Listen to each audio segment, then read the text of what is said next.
শিক্ষার্থীদের আন্দোলনকে হাতিয়ার হিসেবে ব্যবহার করে বিটিবি ভবন, মেট্রো রেল সহ রাজধানীর রামপুরা, মিরপুর সহ দেশের বিভিন্ন স্থানে সহিংসতা ও নাশকতার ঘটনায় জড়িত গণ অধিকার পরিষদের যুগ্ম সদস্য সচিব মোহাম্মদ তারেক রহমান সহ 4 জনকে রাজধানীর মিরপুর ও বাড্ডা এলাকা থেকে গ্রেপ্তার করেছে র্যাব। আপনারা সবাই জানেন যে গত 6 জুন 2024 তারিখ থেকে বিভিন্ন বিশ্ববিদ্যালয় সহ বিভিন্ন প্রতিষ্ঠানে যে কোটা সংস্কার বিরোধী যে আন্দোলন চলছিল, এই আন্দোলনের পরিপ্রেক্ষিতে এবং মহামান্য হাইকোর্টের যে রায় ছিল এর প্রতিবাদে সাধারণ শিক্ষার্থীদের চলমান যে আন্দোলন ছিল এটা খুব স্বাভাবিকভাবেই সাধারণ গতিতেই চলছিল। এবং সাধারণ শিক্ষার্থীদের সাথে আমাদের র্যাব ফোর্সেসের পক্ষ থেকে আমরা অত্যন্ত আন্তরিক, সজাগ এবং সচেতন ছিলাম এবং তাদের প্রত্যেকটা পদক্ষেপে আমরা যথেষ্ট সম্মানের সহিত তাদের প্রত্যেকটি পদক্ষেপকে আমরা পর্যবেক্ষণ করেছি। তথাপি আমরা দেখতে পেয়েছি যে 1 মাস বা 12 বা 13 দিনের মতো এই আন্দোলনটা ভালোই চলছিল। পরবর্তীতে দেখা যায় যে আন্দোলনে কিছু দুষ্কৃতিকারী, নাশকতাকারী যারা বিভিন্ন ধরনের মদতদাতা হিসেবে সরকার এবং রাষ্ট্র বিরোধী বিভিন্ন কার্যক্রমের মাধ্যমে এবং তারা সামাজিক যোগাযোগ মাধ্যম, ইউটিউব সহ সোশ্যাল মিডিয়ার বিভিন্ন প্ল্যাটফর্ম ব্যবহার করে তারা সাধারণ শিক্ষার্থীদেরকে উস্কে দেওয়ার চেষ্টা করে। এরই পরিপ্রেক্ষিতে আপনারা জানেন যে দেশে এক ধরনের নৈরাজ্য এবং অরাজকতা তৈরি হয় এবং অন্যান্য বাহিনীর ন্যায় আমাদের র্যাব ফোর্সেসও এর ক্ষয়ক্ষতির সম্মুখীন হয়। আমাদের এই টোটাল নৃশংস কার্যক্রম চলাকালে আমাদের র্যাব ফোর্সেসের 100 জন অধিক সদস্য আহত হয়। এর ভিতরে একজনের অবস্থা এখনও গুরুতর, তিনি এখনও সংকটাপন্ন অবস্থায় রয়েছেন। এছাড়াও আমাদের 13টি গাড়ি ভাঙচুর এবং পোড়ানো হয়, যার ভিতরে অ্যাম্বুলেন্স ছিল, যেখানে আমাদের রোগীও ছিল। এবং এই কার্যক্রম যখন চলছিল তখন আপনারা জানেন যে বিভিন্ন ধরনের যারা শিক্ষার্থী ছিলেন তাদের উপর বিভিন্ন ধরনের হামলা হয়েছে এবং আমাদের যে বিভিন্ন ধরনের কার্যক্রমের মাধ্যমে আমরা যে সাধারণ যে জনগণ যারা ছিল তাদের নিরাপত্তার জন্য আমরা বিভিন্ন ধরনের কার্যক্রম গ্রহণ করি এবং বিভিন্ন কার্যক্রম গ্রহণের মাধ্যমে আপনারা জানেন যে আমরা হেলিকপ্টার টহল থেকে শুরু করে বিভিন্ন ধরনের যে কার্যক্রমগুলি ছিল এর মাধ্যমে প্রায় 97টি আভিযানিক কার্যক্রম হেলিকপ্টার টহলের মাধ্যমে করা হয় এবং এর মাধ্যমে আমরা 97 জন ব্যক্তিকে বিভিন্ন স্থাপনা থেকে অবরুদ্ধ অবস্থায় তাদেরকে উদ্ধার করতে সক্ষম হই। এরই ধারাবাহিকতায় আমরা গতরাত অর্থাৎ 22শে জুলাই 2024 তারিখে র্যাব সদর দপ্তরের গোয়েন্দা শাখা এবং র্যাব 1-এর একটি যৌথ আভিযানিক দল মিরপুর এবং বাড্ডা এলাকা অভিযান চালিয়ে সাধারণ শিক্ষার্থীদের যে কোটা সংস্কার আন্দোলন এদের হাতিয়ার হিসেবে ব্যবহার করে যারা আসছিল এবং বিটিবি ভবন, মেট্রো রেল সহ রাজধানীর রামপুরা, মিরপুর সহ বিভিন্ন স্থানে সহিংসতা ও নাশকতার সাথে জড়িত গণ অধিকার পরিষদের যুগ্ম সদস্য সচিব মোহাম্মদ তারেক রহমান, পিতা মোহাম্মদ আব্দুল লতিফ বগুড়া ও তার সহযোগী মোহাম্মদ সজল মিয়া, পিতা মোহাম্মদ আবুল কালাম সদর বরগুনা, আল ফয়সাল রকি,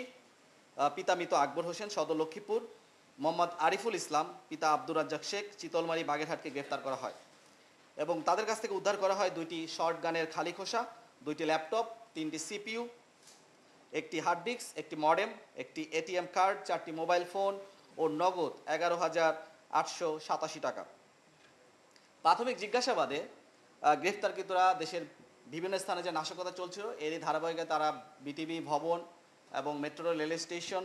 এবং যে ট্রাফিক পুলিশ বক্স আছে এগুলোতে আগুন দেওয়ার বিষয়ে তাদের সম্পৃক্ততা আমাদের কাছে স্বীকার করে।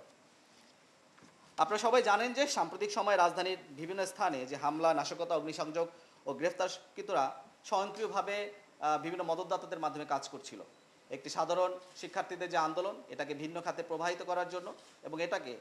সরকার এবং রাষ্ট্রবিরোধী চক্রান্তে লিপ্ত করে সরকার পতনের একটা আন্দোলনে তারা এটাকে পরিণত করতে চেয়েছিল। এবং এরা মূলত যারা এই 4 জন যারা গ্রেফতার হয়েছে এরা মূলত এদের ভিতর যারা তারেক রহমান, যিনি গণ অধিকার পরিষদের যুগ্ম সদস্য সচিব, তারই নেতৃত্বে বিটিবি ভবন, মেট্রো রেলের কাজীপাড়া, মিরপুর 10 স্টেশন, রামপুরা, বাড্ডা ও মিরপুরে বিভিন্ন স্থানে নাশকতা ও অগ্নিসংযোগ করে এবং যা তিনি নিজস্ব যে তার মোবাইলে ভিডিও পাওয়া গেছে সেখানে তিনি নিজেই সেটাকে স্বীকারোক্তি করেছেন এবং তিনি এইটাকে মোবাইল রেকর্ডিংয়ের মাধ্যমে আর্কাইভ করেছেন। আপনারা অলরেডি জানেন যে গ্রেফতারকৃত মোহাম্মদ তারেক রহমান তিনি গণ অধিকার পরিষদের যুগ্ম সদস্য সচিব। তিনি মূলত কুমিল্লার একটি বিশ্ববিদ্যালয় থেকে এমবিএ এবং বিবিএ এবং এমবিএ কমপ্লিট করেন। সে মূলত মৌসুমি ফলের একজন ব্যবসায়ী সে 2018 সালে বাংলাদেশ সাধারণ ছাত্র অধিকার পরিষদ গঠিত হলে তার যুগ্ম সদস্য সচিব হিসাবে নির্বাচিত করা হয় তাকে। সে পরবর্তীতে যুব অধিকার পরিষদের সাথেও যুক্ত ছিল। পরবর্তীতে গণ অধিকার পরিষদ গঠন করা হলে তিনি সেই সংগঠনটির যুগ্ম সদস্য সচিব পদ গ্রহণ করেন। পরবর্তীতে 2021 সালে গণ অধিকার পরিষদ যখন বিভক্ত হয়ে যায় দুই ভাগে, তিনি এক অংশের সঙ্গে যুক্ত হন এবং বিভিন্ন রাজনৈতিক এবং সরকার বিরোধী যে কর্মকাণ্ড আছে সেগুলোর সাথে তিনি যুক্ত হয়ে পড়েন। পরবর্তীতে রাষ্ট্রবিরোধী যে সকল কার্যক্রম বা যে ধরনের আন্দোলন বাংলাদেশে ঘটেছে যেগুলি রাষ্ট্রবিরোধী ছিল, প্রত্যেকটি আন্দোলনই তিনি সামনে থেকে নেতৃত্ব দেন এবং তার নিকট বিভিন্ন সময় দেশের বাইরে থেকে অর্থ এবং বিভিন্ন ধরনের নির্দেশ আদেশ আসতো, তিনি যেগুলো নিজস্বভাবে তিনি তত্ত্বাবধান করতেন এবং এগুলোকে তিনি পর্যবেক্ষণ করে এগুলো আবার সামারাইজ করে তিনি একটা রিপোর্ট আকারে এগুলো পাঠাতেন দেশের বাইরে বিভিন্ন দেশে। মহামান্য হাইকোর্ট যখন কোটা আন্দোলনটা বাতিল করে 2024 সালের 5ই জুন, যখন এইটা কোটাটাকে বাতিল করে একটা রায় প্রদান করে, এবং তথাপি তখন তিনি মূলত ছিলেন নওগাঁয় এবং পরবর্তীতে তার যে দুইজন সহযোগী, একজন হচ্ছেন গ্রেফতারকৃত ফয়সাল এবং সজল, এরাও মূলত তার সাথে এই মৌসুমি ফল ব্যবসার জন্য নওগাঁয় অবস্থান গ্রহণ করছিলেন। যখন এই আন্দোলনটা একটু বেগবান হয় এবং আন্দোলনটা একটু সামনের দিকে এগিয়ে যাচ্ছিল, এটাকে ভিন্ন খাতে প্রবাহিত করার জন্য তারা তৎক্ষণাৎ নওগাঁ থেকে ঢাকায় চলে আসেন এবং তারা বিভিন্ন ধরনের ভিডিও কনফারেন্সিং এবং তাদেরকে বিভিন্ন ধরনের যে মোবাইল ব্যাংকিং আছে তাদেরকে অর্থায়ন করা হয় এবং এই অর্থায়ন এবং কনফারেন্সিংয়ের মাধ্যমে তাদেরকে যে আদেশ নিষেধগুলো দেওয়া হয় সেগুলো তারা বাস্তবায়ন করেন। এরই পরিপ্রেক্ষিতে তারা কিন্তু বিভিন্ন ধরনের যে নাশকতা এবং সন্ত্রাসী কর্মকাণ্ড তারা এটার পরিচালনা করেন। আমরা তারেক রহমানের সাথে প্রাথমিক জিজ্ঞাসাবাদে যেটা জানতে পাই, তারা মূলত ফেসবুকে বিভিন্ন ধরনের যে পেজ আছে বা গ্রুপ তৈরি করেন, তারা মূলত বিসিএস স্পটলাইট নামে একটি গ্রুপ আছে। এছাড়াও তারা বিভিন্ন ধরনের সরকারি চাকরি প্রার্থী এবং এই ধরনের বিভিন্ন ধরনের গ্রুপ তারা ক্রিয়েট করে। সেখানে ক্রিয়েট করে তারা যারা সাধারণ শিক্ষার্থী আছে তাদেরকে সেখানে তারা সংযুক্ত করে এবং সেই সংযুক্তের মাধ্যমে তাদের মাঝে একটা মেসেজ দেওয়ার চেষ্টা করে এবং তাদেরকে উদ্বুদ্ধ করে এবং সরকার বিরোধী কার্যক্রমের প্রচারণা চালায় তারা সেই সমস্ত গ্রুপে, এই সমস্ত বিসিএস স্পটলাইট বা সাধারণ যে সকল ফেসবুক পেজ আছে এর মাধ্যমে। এছাড়াও তারা ইউটিউবে বিভিন্ন ধরনের কন্টেন্ট শেয়ার করে, সেগুলো তারা ফেসবুকের এই পেজগুলোতে দেয় যাতে সাধারণ শিক্ষার্থীরা উদ্বুদ্ধ হয় এবং তাদের যে আসল উদ্দেশ্য, যে রাজনৈতিক চরিতার্থ হাসিল করার যে উদ্দেশ্য, এটার মাধ্যমে বাস্তবায়ন করতে চায়। তারা দ্বাদশ সংসদ নির্বাচনের পূর্ববর্তী এবং পরবর্তী সময়ে মুক্তিযুদ্ধ ভিত্তিক বিভিন্ন ধরনের গুজব তারা সেখানে রটায় এবং সেটা আমাদেরকে তাদের প্রাথমিক জিজ্ঞাসাবাদে তারা সেটাকে স্বীকার করে এবং তাদের একটাই উদ্দেশ্য ছিল, তারা এই ধরনের নাশকতা এবং দুষ্কৃতিমূলক কার্যক্রমের মাধ্যমে এবং বিভিন্ন ধরনের জ্বালাও পোড়াও রাজনীতির মাধ্যমে তারা দেশের সরকার পতন করাই তাদের মূল উদ্দেশ্য ছিল বলে তারা আমাদেরকে প্রাথমিক জিজ্ঞাসাবাদে জানায়। গ্রেফতারকৃত সজল, যিনি রাজধানী উত্তরের একটি জাতীয় বিশ্ববিদ্যালয়ে বাংলা বিভাগের 4র্থ বর্ষে অধ্যয়নরত, সে অনলাইনে সেও একজন অনলাইন ব্যবসায়ী এবং সে মূলত মধুর ব্যবসা করে। সেও 2018 সালে সামাজিক যোগাযোগ মাধ্যমে 2018 সালে মোহাম্মদ তারেক রহমান তার সাথে তার পরিচয় হয় এবং পরবর্তীতে সে নিজেকে কোটা সংস্কার যে আন্দোলন তার সাথে সম্পৃক্ত করে এবং পরবর্তীতে তিনি গণ অধিকার পরিষদের যে রাজনীতি তার সাথে তিনি সম্পৃক্ত হন এবং তিনি রাষ্ট্রবিরোধী বিভিন্ন স্লোগান এবং রাজধানীর বিটিভি ভবনে যে গাড়ি এবং যে 41টি কক্ষে যে আগুন দেওয়া হয় সেখানে তিনি অবস্থান গ্রহণ করছিলেন এবং নিজে তিনি সেখানে আগুন দেন বলেই আমাদেরকে প্রাথমিক জিজ্ঞাসাবাদে তিনি স্বীকার করেন এবং তার বিরুদ্ধে শাহবাগ থানায় 2টি মামলা রয়েছে। একটি বিস্ফোরক আইনে মামলা, যেটা 2021 সালে হয়েছিল, যখন তিনি মোদি হটাও নামে একটা কর্মসূচি ছিল, সেই কর্মসূচি তিনি সক্রিয়ভাবে অংশগ্রহণ করেছিলেন এবং তখন তার নামে একটা অস্ত্র বিস্ফোরক আইনে একটি মামলা আছে এবং আসামি ছিনতাইয়ের একটি মামলা আছে এবং এই সজল সে অলরেডি 1 বছরের কারাভোগ করেছেন। গ্রেফতারকৃত ফয়সাল, যিনি রাজধানীর মহানগর প্রজেক্টের একটি কলেজে ডিগ্রি বর্ষের 3য় বর্ষে অধ্যয়নরত, তিনি পাশাপাশি একটি পার্ট টাইম একটি বেসরকারি প্রতিষ্ঠানে চাকরি করতেন এবং তিনি ডিগ্রি 3য় বর্ষে অধ্যয়নরত। তিনি 2021 সালে যে ছাত্র অধিকার পরিষদে যুক্ত হলে